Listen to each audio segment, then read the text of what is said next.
What's up, everybody? I'm Cooper Webb. And I'm Alex Campbell, and this is 5 Questions with Cooper Webb. Least favorite food and why? Olives.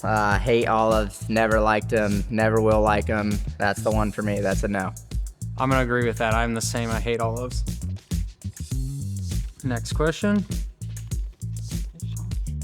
If you had to give another rider access to your social channels for a full day, who's the last person you'd trust and why? Probably Hayden Deegan. Even though he's good on there, I don't know if I could trust him. He might put some dirt on there. What's the most chaotic thing that's ever happened on a press day or a race? Most chaotic on a press day is Dallas this year. Crashed pretty hard. Tweaked my wrist on a press day. Just got the red plate, so that was a little bit stressful. So I'll stick with that for press day. Who is the best trash talker? Me, obviously. But if it wasn't me,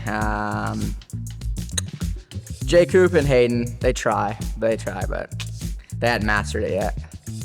If one of them is going to yell at you, would you rather it be Brad or Bobby? Probably Bobby. Because if Brad's yelling, you know you did something wrong. If Bobby's yelling, that's just normal. This has been 5 Questions with Cooper Webb. Hope you enjoyed it.